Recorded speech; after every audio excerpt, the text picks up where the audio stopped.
എല്ലാവർക്കും നമസ്തേ. പാലക്കാടുള്ള എല്ലാ പ്രവർത്തകരോടും എല്ലാ വോട്ടർമാരോടും അവസാനമായിട്ടും ഞാൻ വീണ്ടും വീണ്ടും അഭ്യർത്ഥിക്കുകയാണ്.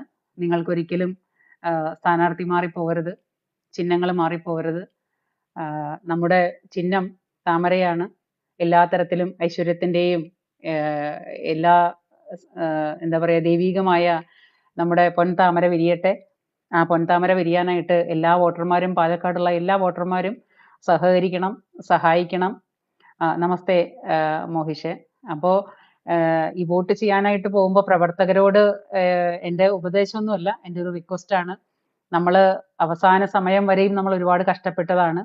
അപ്പോൾ ഓരോ മുക്കിലും മൂലയിലുള്ള എല്ലാ വോട്ടർമാരെയും കൂടി ചേർത്ത് എല്ലാവരെയും ഒരുമിപ്പിച്ച് എല്ലാവരെയും ചേർത്ത് നിർത്തി വരാൻ പറ്റാത്തവരെ അവരുടെ വീട്ടിൽ പോയിട്ടായാലും കൂട്ടിക്കൊണ്ടുവരാനുള്ള മനസ്സ് കാണിച്ച് അവസാന സമയം വരേക്കും. കാരണം ഒരു തവണ നമ്മുടെ സുരേന്ദ്രൻ 89 വോട്ടുകൾക്കോ മറ്റോ ഒരു എന്താ പറയാ തോൽവി സംഭവിച്ച ഒരു ചരിത്രം നമുക്കുണ്ട്. അപ്പൊ അത് നമ്മൾ ഒരിക്കലും മറക്കരുത്. അങ്ങനെയുള്ള കാര്യങ്ങളെയൊക്കെ കണ്ടുകൊണ്ട് നമ്മൾ വളരെ ഉണർവോടും വാശിയോടും കൂടിയിട്ട് നമ്മൾ പോളിംഗ് ബൂത്തുകളിലേക്ക് നേരത്തെ തന്നെ പോയിട്ട് എല്ലാവരും വോട്ട് ചെയ്യണമെന്ന് അഭ്യർത്ഥിക്കുകയാണ്. രാവിലെ തന്നെ പോയിട്ട് എല്ലാ വോട്ടർമാരും രാവിലെ തന്നെ പോയിട്ട് വോട്ട് ചെയ്യാനായിട്ട് അഭ്യർത്ഥിക്കുകയാണ്. അപ്പോൾ ഈ വോട്ട് ചെയ്യാനായിട്ട് പോകുമ്പോൾ നമ്മളെ ചതിച്ചവരെ, നമ്മളെ ഇടയ്ക്ക് വെച്ച് കാല് വാരിയവരെ, ഇടയ്ക്ക് വെച്ചിട്ട് നമ്മളെ ചതിച്ചവരെ, പറഞ്ഞു പറ്റിച്ചവരെ, നമ്മുടെ കൂടെ നിന്നിട്ട് നമ്മുടെ കഴുത്തറുത്തവരെ മറക്കാതിരിക്കുക. ഇടയ്ക്ക് എന്തോ ഒരു സംഭവം സംഭവിച്ചു. നമ്മുടെ കൂടെ നിന്നുകൊണ്ട് നമ്മുടെ കൂട്ടത്തിലുള്ള ബലിദാനികളെ, നമ്മുടെ കൂട്ടത്തില് ഈ പ്രസ്ഥാനത്തിന്റെ പേരും പറഞ്ഞ് ജീവിച്ച ബലിദാനികളെ, ഈ പ്രസ്ഥാനത്തിൽ പ്രവർത്തിച്ചു എന്നതുകൊണ്ട് കൊന്നു തള്ളിയവരെ നമ്മൾ മറക്കാതിരിക്കുക. അവരുടെ ആത്മാവ് എല്ലാവരുടെ നമ്മുടെ കൂടെ ഉണ്ടാവും. നമ്മുടെ പ്രസ്ഥാനത്തിന് വേണ്ടിയിട്ട് ജീവൻ കളഞ്ഞ അല്ലെങ്കിൽ ജീവൻ എടുത്ത പല വർഗീയ ശക്തികളും വന്നിട്ട് നമ്മുടെ പല തീവ്ര സ്വഭാവമുള്ളവരും നമ്മുടെ പ്രസ്ഥാനത്തിന് വേണ്ടി വിശ്വസിച്ചു, പ്രസ്ഥാനത്തിൽ പ്രവർത്തിച്ചു എന്നതിന്റെ പേരിൽ ജീവൻ ബലി കൊടുക്കേണ്ടി വന്ന ബലിദാനികളെ, അവരുടെ കുടുംബക്കാരെ എല്ലാവരെയും നമ്മൾ ഓർത്തുകൊണ്ട് നമുക്ക് പോളിംഗ് ബൂത്തിലേക്ക് നീങ്ങാം. നമ്മുടെ കൂടെ നിന്നുകൊണ്ട് നമ്മുടെ കഴുത്തറക്കുന്ന ചില മനുഷ്യരുണ്ട്. അവരെ നമ്മൾ മനസ്സിലാക്കാനായിട്ട് ഒരുപാട് വൈകി. അതിൽ നമ്മൾ ഒരുപാട് പശ്ചാത്തപിക്കുന്നുണ്ട്. ഈ കൂടെ ഇത്രയും കാലം നമ്മൾ സ്നേഹത്തോടും ബഹുമാനത്തോടും കൂടിയിട്ട് ഓരോരുത്തരെ മനസ്സിൽ കൊണ്ട് നടന്നു എന്നുള്ളതിന് എന്നോട് തന്നെ വെറുപ്പ് തോന്നുന്നുണ്ട്. അപ്പൊ അതിന്റെ പേരിൽ ഫേസ്ബുക്കിലുള്ള പലരോടും എനിക്ക് തർക്കിക്കേണ്ടി വന്നിട്ടുണ്ട്.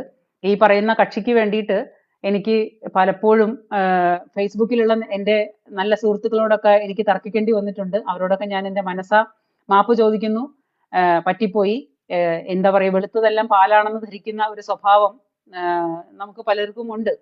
എന്ന് വെച്ചാല് പലരും നല്ല രീതിയിൽ കാണുമ്പോൾ, പെരുമാറുമ്പോൾ, സംസാരിക്കുമ്പോൾ അവരൊക്കെ അറിവിന്റെ അങ്ങേയറ്റമാണെന്ന് നമ്മൾ ധരിച്ചു പോകുന്നു. അപ്പൊ അതിൽ പറ്റുന്ന ഒരു എന്താ പറയാ പൊട്ടത്തരമാണെന്ന് നമുക്ക് സമാധാനിക്കാം. ഇനിയും അതുപോലുള്ള അബദ്ധങ്ങൾ പറ്റാതിരിക്കാനായിട്ട് നമുക്ക് നോക്കാം.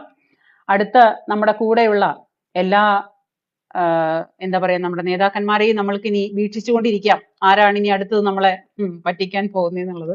കാരണം നമ്മളിങ്ങനെ പറ്റിക്കപ്പെടാനായിട്ട് നമ്മുടെ ജന്മങ്ങൾ ഇനി ബാക്കിയാണ് എന്നാണ് പ്രവർത്തകരെന്ന് ഉദ്ദേശിച്ചത് നമ്മൾ ഇതിനെ സപ്പോർട്ട് ചെയ്യുന്ന നമ്മളുടെയൊക്കെ ഒരു അവസ്ഥ. അപ്പോ ഇന്ന് ഫ്രഷ് ആയിട്ട് കണ്ട ഒരു സംഗതി കൂടെ ഞാൻ നിങ്ങളെ കാണിക്കുകയാണ്. ഞാൻ നിങ്ങളെ വെറുപ്പിക്കല്ല, ഐ എം സോ സോറി. ഞാൻ നിങ്ങളെ വെറുപ്പിക്കല്ല, പക്ഷെ ഇതെനിക്ക് പറയാതിരിക്കാൻ പറ്റുന്നില്ല. കാരണം ഇതൊക്കെ കാണുമ്പോൾ എനിക്ക് മാത്രമല്ല നിങ്ങളും ഭയങ്കരമായിട്ട് എക്സൈറ്റഡ് ആയി പോവുകയാണ്. അപ്പോ ഈ കാണിച്ചു കൂട്ടുന്നത് ഇപ്പൊ നമ്മൾ പുതിയ പുതിയ അറിവുകളൊക്കെ കാണുമ്പോൾ മാടമ്പള്ളിയിലെ മനോരോഗി മറ്റാരൊക്കെയോ ആയിരുന്നെന്ന് നമുക്ക് മനസ്സിലാവുന്നുണ്ട്. അതായത് വെറുപ്പിന്റെ രാഷ്ട്രീയം വിട്ടിട്ട് ഒരൊറ്റ ദിവസം കൊണ്ടാണ്. കാരണം നമ്മളോട് കൂടെ ഞാൻ ഇവിടെ തന്നെയുണ്ട്, ഞാൻ എങ്ങും പോകുന്നില്ല, ഞാൻ നിങ്ങൾക്കൊപ്പമുണ്ട്, ഞാൻ പാർട്ടി മാറുന്നില്ല, ഞാൻ ഈ പ്രസ്ഥാനത്തിനൊപ്പമുണ്ട് എന്ന് പറഞ്ഞ് ഓരോ ദിനം പ്രതി നമുക്ക് പ്രതീക്ഷകൾ തന്നുകൊണ്ട് നമ്മുടെ കൂട്ടത്തിലെ ഒട്ടുമിക്ക ആൾക്കാരും പുള്ളിക്ക് സപ്പോർട്ടായിരുന്നു. നമ്മളിൽ ഒരു ഭൂരിഭാഗം ആൾക്കാരും ഈ പറയുന്ന കക്ഷിയെ സപ്പോർട്ട് ചെയ്തതാണ്. കാരണം പാർട്ടിയിൽ നിന്ന് അദ്ദേഹത്തിന് അവഗണന നേരിട്ടു, അല്ലെങ്കിൽ പാർട്ടി അദ്ദേഹത്തിനെ മാനസികമായിട്ട് വേദനിപ്പിച്ചു എന്നുള്ളതിന്റെ പേരിൽ നമുക്കറിയില്ല അതിന്റെ സത്യാവസ്ഥ എന്താണെന്നുള്ളത്. അങ്ങനെ പറയുന്നു. അപ്പൊ അതിന്റെ പേരിൽ അദ്ദേഹത്തിന് ഒരു മനോവിഷമം വന്നപ്പോൾ നമ്മൾ അദ്ദേഹത്തിനെ സപ്പോർട്ട് ചെയ്തതാണ് എല്ലാ തരത്തിലും. ഇതിനിടയ്ക്ക് എന്തോ പ്രശ്നം വരുന്നുണ്ട്. പലരോടും ഞാൻ എൻ്റെ പേഴ്സണലായിട്ട് എനിക്ക് സംസാരിക്കേണ്ടി വന്നിട്ടുണ്ട്, മുഷിയേണ്ടി വന്നിട്ടുണ്ട്. അതിനെല്ലാം ഞാൻ ക്ഷമ ചോദിക്കുകയാണ്. അപ്പോ അതിനിടയിലും ഇദ്ദേഹത്തിനെ പറയുമ്പോഴും അവസാന നിമിഷം വരെ ഇദ്ദേഹം പറഞ്ഞത് ഞാൻ എങ്ങും പോകുന്നില്ല, ഞാൻ ഇവിടെ തന്നെ ഉണ്ടെന്നാണ്. അപ്പൊ നമ്മളോട് ഒരു ഭാഗം കൊണ്ട് ഞാൻ എങ്ങും പോകുന്നില്ല, ഞാൻ ഇവിടെ തന്നെ ഉണ്ടെന്ന് പറയുമ്പോഴും കർണാടകയിലും കോയമ്പത്തൂരും ബാംഗ്ലൂരും സർവ്വസ്ഥലത്തും നിരങ്ങി നടന്ന് ഈ പാർട്ടിയുടെ മറ്റുള്ള പാർട്ടികളിലേക്ക് പോവാനും കാല് വാരാനും കഴുത്തിന് കത്തിവെക്കാനും ഒക്കെയുള്ള പ്ലാനുകൾ നടന്നുകൊണ്ടിരിക്കുകയാണെന്നുള്ളതും കൂടി നമ്മൾ ഇപ്പോഴാണ് മനസ്സിലാക്കുന്നത്. നമ്മളോട് ഞാനിവിടെ ഉണ്ട്, ഞാൻ എങ്ങും പോകുന്നില്ല, ഞാൻ എവിടെയും പോയിട്ടില്ല, ഞാൻ മറ്റൊരു പാർട്ടിയെ കുറിച്ച് ചിന്തിക്കുന്നില്ല എന്ന് ഇപ്പുറത്ത് പറയുമ്പോഴും അപ്പുറത്ത് കത്തിമൂർച്ച കൂട്ടുകയാണ്. ഈ കൂടെ നിൽക്കുന്നവനെ കുതികാല് വെട്ടാനായിട്ടും കൂടെ നിൽക്കുന്നവനെ അരിഞ്ഞു വീഴ്ത്താനുമുള്ള കത്തിമൂർച്ച കൂട്ടുമായിരുന്നു സന്ദീപ് വാര്യര് അപ്പുറത്ത്.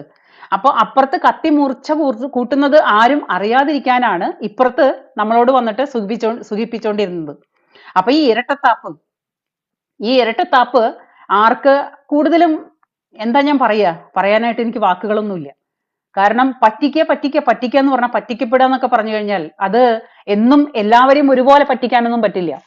ഈ പറ്റിച്ചു, ഇന്ന് ഞാൻ നമ്മളിൽ കുറച്ച് ആൾക്കാരെ പറ്റിച്ചു, മിടുക്കനായി എന്നിരുന്നാലും നാളെ നിന്നെ ജനം കാണുന്നത് ഈ പറ്റിക്കാനായിട്ടുള്ള സ്റ്റാമ്പും കൊണ്ട് നടക്കുന്ന ഒരാളായിട്ടാണ്.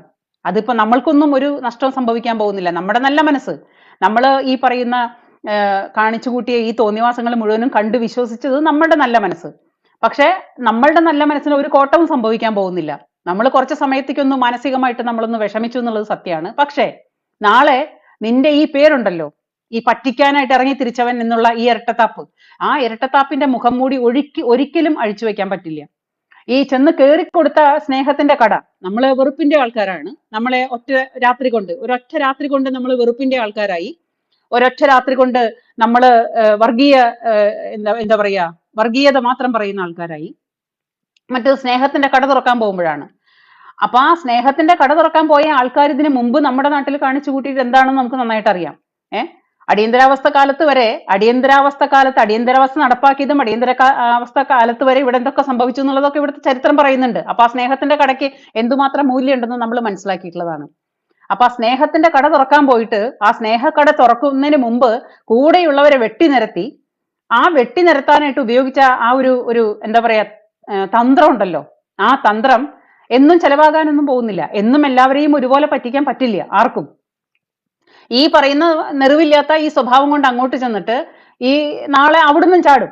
അപ്പൊ അവരെയും പറയും ഈ പറയുന്ന പോലെ തന്നെ തിരിച്ചു പറയും. ഈ വ്യക്തിത്വം ഇല്ലാത്തവൻ അല്ലെങ്കിൽ നിലപാടില്ലാത്തവൻ, അവനിങ്ങനെ ഒരു മരത്തിൽ നിന്ന് മറ്റൊരു മരത്തിലേക്ക് കുരങ്ങന്മാരുടെ പോലെ ചാടിക്കൊണ്ടേയിരിക്കും.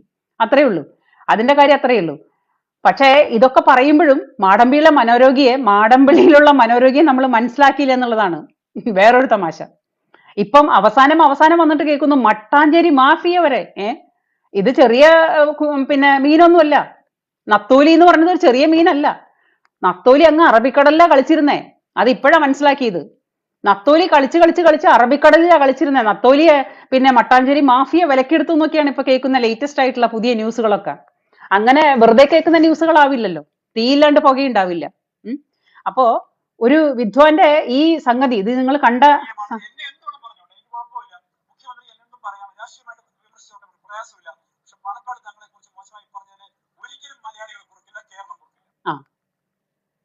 ഇത് ഈ പറയുന്നത് നിങ്ങളെ ഒരു തവണ കൂടെ ഞാൻ കാണിച്ചത് എന്താണെന്നറിയോ? മുഖ്യമന്ത്രിയോട് എനിക്ക് ഒരു പ്രശ്നവുമില്ല, എന്നെ വ്യക്തിപരമായിട്ട് മുഖ്യമന്ത്രി എന്ത് വേണമെങ്കിൽ പറഞ്ഞോട്ടെ, പക്ഷേ എന്റെ ഇന്നത്തെ തന്തയായ എന്റെ ഇന്നലെ വരെയുള്ള തന്ത അത് പോയി, അത് ഞാൻ വിട്ടു. എന്റെ ഇന്നലെ വരെ ഉണ്ടായിരുന്ന തന്തയെ ഞാൻ വിട്ടു. വീട്ടുകാരെ എന്റെ ഇന്നലെ വരെ ഉണ്ടായിരുന്ന തന്തയെ ഞാൻ മാറി. ഇന്ന് മുതൽ എന്റെ തന്ത പാണക്കാടാണ്. പാണക്കാട് തങ്ങളെ കുറിച്ച് നിങ്ങളൊന്നും പറയരുത് പ്ലീസ്. പാണക്കാട് തങ്ങളെ കുറിച്ച് പറഞ്ഞു കഴിഞ്ഞാൽ ഞാൻ പൊറുക്കില്ല. ഞാൻ പൊറുക്കില്ലെന്ന് പറഞ്ഞാൽ പോരെ? എടോ ചെറ്റ വാര്യരെ, ഞാൻ അങ്ങനെ തന്നെ പറയാണ്.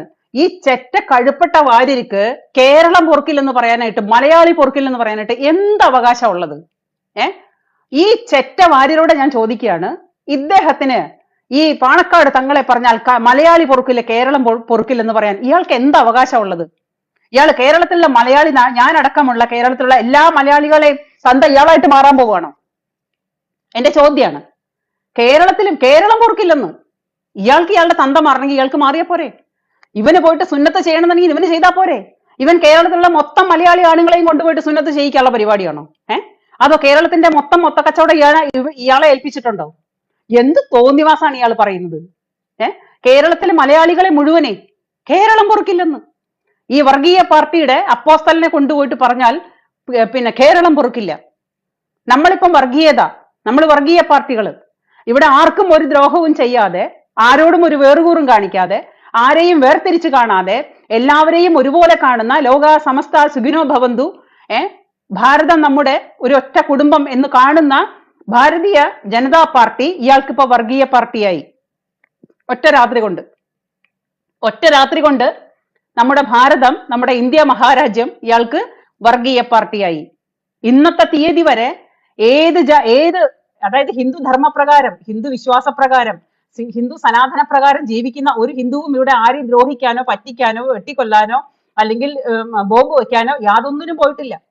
എവിടെയും ഒരു തീവ്ര സ്വഭാവത്തിനോ ഒരു തീവ്രവാദത്തിനോ ഒന്നിനും പോയിട്ടില്ല. ഒരു ഹിന്ദുവും, ഒരു ബ്രാഹ്മണനോ ഹിന്ദുവോ അല്ലെങ്കിൽ ഹിന്ദു സനാതന ധർമ്മപ്രകാരം ജീവിക്കുന്ന ഒരു മനുഷ്യനും ഇന്നുവരെ ഒരാളുടെയും ഒരു ദ്രോഹത്തിനും പോയിട്ടില്ല. അങ്ങനെ ഒരു തരത്തിലും ദ്രോഹിക്കാനും ഒന്നിനും പോവാതെ സ്വന്തം കാര്യം നോക്കി നടക്കുന്ന ഇവിടുത്തെ പാവം ഹിന്ദുക്കള് വർഗീയവാദികളായി. ഭാരതത്തിന്റെ പേരുള്ള അപ്പൊ അടുത്ത അത്ഭുതം, പേരിൽ തന്നെ മുസ്ലിം ലീഗാണ് ഇയാൾക്ക് മതേതരത്വ പാർട്ടി. പേരിൽ തന്നെ വർഗത്തിന്റെ പേരുള്ള, ജാതിയുടെ പേരുള്ള, വർഗീയതയില്ലാത്ത പാർട്ടി, മതേതര പാർട്ടി. ഈ ഇരട്ടത്താപ്പിനൊക്കെ ഞാൻ എന്താണ് പറയേണ്ടത്? നിങ്ങളൊന്ന് ചിന്തിച്ചു നോക്ക്. ഇവിടെ ആരോടും ഒരു ദ്രോഹത്തിനും പോവാത്ത ഈ പാവങ്ങളായ ഹിന്ദുക്കള് ലോകത്തിലേക്ക് പൊട്ട വർഗീയവാദികള്. എവിടെയൊക്കെ തീവ്രവാദം ഉണ്ടോ, എവിടെയൊക്കെ പ്രശ്നങ്ങളുണ്ടോ അവിടെയൊക്കെ കൊണ്ടുപോയിട്ട് തലവെച്ച് ജീവിക്കാൻ അനുവദിക്കാതെ ഹലാലിന്റെ പേരിലും വഖഫിന്റെ പേരിലും തീവ്രവാദത്തിന്റെ പേരിലും മനുഷ്യനെ ദിനം പ്രതി ദ്രോഹിച്ചുകൊണ്ടിരിക്കുന്ന, പ്രശ്നങ്ങൾ ഉണ്ടാക്കിക്കൊണ്ടിരിക്കുന്ന ഈ ലോകം മുഴുവൻ, ഇന്ത്യ മഹാരാജ്യത്ത് മാത്രമല്ല ഈ ലോകം മുഴുവനും, America, Germany, Italy, Australia, New Zealand, London, അവരെ സപ്പോർട്ട് ചെയ്യുന്ന ജമാഅത്തെ ഇസ്ലാമി, അതേപോലെ SDPI, ഇങ്ങനെയുള്ള തീവ്ര സ്വഭാവമുള്ള സംഘടനകൾ മുഴുവനും ഇയാൾക്ക് സ്നേഹത്തിന്റെ കട തുറന്ന് സ്നേഹത്തിന്റെ അപ്പോസ്തലന്മാരായിട്ട് അവരുടെ മുഴുവനും വാലാട്ടിയായിട്ട് നടക്കുന്ന ഈ കൊടിച്ചിപ്പട്ടി പറയുന്നതിന്റെ ഇദ്ദേഹത്തിന്റെ മാത്രം സ്നേഹത്തിന്റെ കട ഒരൊറ്റ രാവ് കൊണ്ടാണ്. ഈ ഇരട്ടത്താപ്പ് ഒരൊറ്റ രാവ് കൊണ്ടാണ്. ഇപ്പൊ വേറെന്തോ കേൾക്കുന്നു, നമ്മുടെ താത്തയുടെ കയ്യിൽ എന്തോ ഇക്കിളി വീഡിയോ ഉണ്ടെന്നൊക്കെ കേൾക്കുന്നുണ്ട്. എത്രത്തോളം സത്യമുണ്ടെന്ന് എനിക്കറിയാൻ പാടില്ല. അപ്പോ ഇത് ഇയാളെ കുറിച്ച് എന്റെ അവസാനത്തെ വീഡിയോ ആണ്. കാരണം ചിലത് കാണുമ്പോൾ പറയാതിരിക്കാൻ പറ്റുന്നില്ല. തന്തയെ മാറിയെങ്കിൽ ഇയാൾ തന്തയെ മാറിക്കോട്ടെ, നമുക്ക് ഒരു വിരോധവുമില്ല. നമ്മളതിനെ പൂർണ്ണമായിട്ടും. അപ്പോ അതിന് കേരളത്തിലെ മൊത്തം ആൾക്കാരും തന്തയെ മാറി, ഇനി പാണക്കാട് തങ്ങളാണ് നിങ്ങളുടെ തന്ത എന്ന് പറയുമ്പോൾ അത് അംഗീകരിക്കാനായിട്ട് ബുദ്ധിമുട്ടുണ്ട്. ഞാൻ എന്തായാലും അത് ഉദ്ദേശിക്കുന്നില്ല, നിങ്ങളും ഉദ്ദേശിക്കുന്നില്ലെന്ന് ഞാൻ വിശ്വസിക്കുന്നു. അപ്പൊ ഈ ജാതിയുള്ള വരട്ട് നാടകങ്ങള് ഇത്രയും കൃത്യമായ, ഇത്രയും വൃത്തികെട്ട, ഇത്രയും വിഷലിപ്തമായ ഇതിനെയായിരുന്നല്ലോ നമ്മൾ ഈ കണ്ടകാലം സ്നേഹിച്ചത്, ഈ കണ്ടകാലം കൂടെ കൊണ്ട് നടന്നത്. നമ്മുടെ കൂടെ നടന്നുകൊണ്ട് തന്നെ ഈ ജാതി പരിപാടികൾ നടന്നുകൊണ്ടിരിക്കുക, അണിയറയിൽ ഒരുങ്ങിക്കൊണ്ടിരിക്കുകയായിരുന്നല്ലോ. ഈ മട്ടാഞ്ചേരി മാഫിയ അടക്കം കോണ്ടാക്ട് ഉണ്ടാക്കി വെച്ചിട്ട് പണം കാണുമ്പോൾ കണ്ണു മഞ്ഞളിക്കുന്ന, പണത്തിന് പിന്നാലെ പായുന്ന, കസാരയ്ക്ക് പിന്നാലെ പായുന്ന, അവനവന്റെ ആഗ്രഹങ്ങളെയും അവനവന്റെ സമ്പാദ്യങ്ങളെയും അവനവന്റെ പോക്കറ്റും വീർപ്പിക്കാൻ വേണ്ടി മാത്രം പാർട്ടിയെ കൂട്ടുപിടിക്കുന്ന, പ്രസ്ഥാനങ്ങളെ കൂട്ടുപിടിക്കുന്ന ഇതുപോലുള്ള ഇരട്ടത്താപ്പന്മാർ, ഇതെന്തായാലും ശരി, ഇത് കോൺഗ്രസിനെന്നല്ല ഒരു പാർട്ടിക്കും ഇയാള് ഗുണം ചെയ്യില്ല. ഒരു പാർട്ടിക്കും. ഇന്ന് നമ്മളെ തോൽപ്പിക്കാൻ വേണ്ടിയിട്ടോ അല്ലെങ്കിൽ നമ്മളെ കാണിക്കാൻ വേണ്ടിയിട്ടോ നിങ്ങൾ ഈ പഴയ ടോയ്ലറ്റ് എടുത്ത് കഴുത്തിൽ തൂക്കിയിട്ടോണ്ട് നടന്നോ നമുക്കൊരു പ്രശ്നവുമില്ല. നാളെ നാറാൻ പോകുന്നത് നിങ്ങൾ തന്നെയാണ്. ഒരു മാന്യത വേണം ആർക്കായാലും. ഇത്രയും നാളും നമ്മൾ ഇവിടെ നിന്നതാണ്, എന്നെ വളർത്തി വലുതാക്കി കൊണ്ടുവന്നതാണ്. ആ പ്രസ്ഥാനത്തിനെ കുറിച്ച് ഞാൻ കുറ്റം പറയേണ്ടതില്ല. എനിക്ക് പാർട്ടി മാറാൻ തോന്നി, ഞാൻ പാർട്ടി മാറി. അത് മാന്യത. പകരം ഒരൊറ്റ രാത്രി കൊണ്ട് ഞാൻ നടന്നു പോന്ന വഴികൾ മുഴുവനും മുള്ളും മുരുക്കുമായിരുന്നു എന്നൊക്കെ പറയുമ്പോൾ ഇതൊക്കെ മുകളിലിരിക്കുന്ന ഒരാൾ അറിയുന്നുണ്ടല്ലോ, കാണുന്നുണ്ടല്ലോ. നമുക്ക് അദ്ദേഹത്തിന് വിടാം, ഈ സർവേശ്വരനെ വിടാം. അദ്ദേഹത്തിന്റെ മുന്നിലെ കണക്ക് പുസ്തകത്തിൽ ഇല്ലാത്ത കണക്കുകളൊന്നും ഉണ്ടാവില്ല. അപ്പൊ നമുക്ക് അതിനു വേണ്ടി കാത്തിരിക്കാം. കാർഡിന്റെ പ്രവർത്തകരോട് ഞാൻ ഒരു തവണ കൂടി അഭ്യർത്ഥിക്കുകയാണ്, ഇതേപോലുള്ള ചതിയന്മാർക്ക് മറുപടി കൊടുക്കേണ്ട ദിവസമാണ് വരുന്നത്. കുറച്ച് മണിക്കൂറുകളും കൂടി കഴിഞ്ഞു കഴിഞ്ഞാൽ അത് നാളെ നേരം പുലർന്നു കഴിഞ്ഞാൽ ഈ പറയുന്ന ഇലക്ഷൻ അവിടെ ആരംഭിക്കുകയാണ്. അപ്പൊ ഓരോ മുക്കിലും മൂലയിലുള്ള എല്ലാ വോട്ടർമാരെയും കൊണ്ടുവന്നിട്ട് ഇലക്ഷന് പങ്കെടുപ്പിച്ച് വോട്ട് ചെയ്യിപ്പിച്ച് എല്ലാവരും വോട്ട് ചെയ്ത്, എല്ലാവരും താമരയ്ക്ക് തന്നെ വോട്ട് ചെയ്ത് നമ്മുടെ നാടിന്റെ വികസനവും നമ്മുടെ നാടിന്റെ നന്മയും കാണുന്നവരാരാണോ അവര്, അങ്ങനെയുള്ള മനുഷ്യര്, നാടിനെ കുറിച്ച് ചിന്തിക്കുന്നവര്, നമ്മുടെ വീടിനെ കുറിച്ച് ചിന്തിക്കുന്നവര്, നാളെ നമ്മൾ താമസിക്കുന്ന പിന്നെ വീടും അല്ലെങ്കിൽ നമ്മുടെ സ്വത്തും നമ്മുടെ സമ്പാദ്യവും മറ്റുള്ളവർ കൊണ്ടുപോകാതിരിക്കാൻ വഖഫ് എന്ന് പറയുന്ന ഒരു രാക്ഷസൻ വിഴുങ്ങാൻ വരുന്നുണ്ട്. അത് ഇനി എവിടെയൊക്കെ നാളത്തെ ഇലക്ഷൻ കഴിഞ്ഞാൽ വിഴുങ്ങാൻ വരുന്നുള്ളത് കണ്ടറിയണം. അപ്പോ ഈ വക സംഗതികൾ മുഴുവനും മുന്നിൽ കണ്ടുകൊണ്ട് ബുദ്ധിപരമായിട്ട് ഭാരതീയ ജനതാ പാർട്ടിക്ക്, അതായത് കൃഷ്ണകുമാറിന് വോട്ട് ചെയ്ത് താമര അടയാളത്തിൽ വമ്പിച്ച ഭൂരിപക്ഷത്തോടുകൂടി വിജയിപ്പിക്കണമെന്ന് നിങ്ങളോട് എല്ലാവരോടും ഞാൻ ഒരിക്കൽ കൂടി ഓർമ്മിപ്പിക്കുകയാണ്, അപേക്ഷിക്കുകയാണ്. എന്നെ കൊണ്ട് അതേ സാധിക്കുള്ളൂ. നിങ്ങളെ കൊണ്ടാണ്, നിങ്ങളുടെ കയ്യിലാണ് എല്ലാ കാര്യങ്ങളും, പാലക്കാട്ടുകാരുടെ കയ്യിലാണ് എല്ലാ കാര്യങ്ങളും. അപ്പോൾ നിങ്ങളത് വേണ്ട വിധം ബുദ്ധിപരമായിട്ട് ഉപയോഗിക്കുമെന്ന് തന്നെ ഞാൻ കരുതുന്നു. നിങ്ങൾക്ക് എല്ലാവർക്കും എൻ്റെ നമസ്തേ, നമസ്കാരം. Thank you. ജയ് ഹിന്ദ്.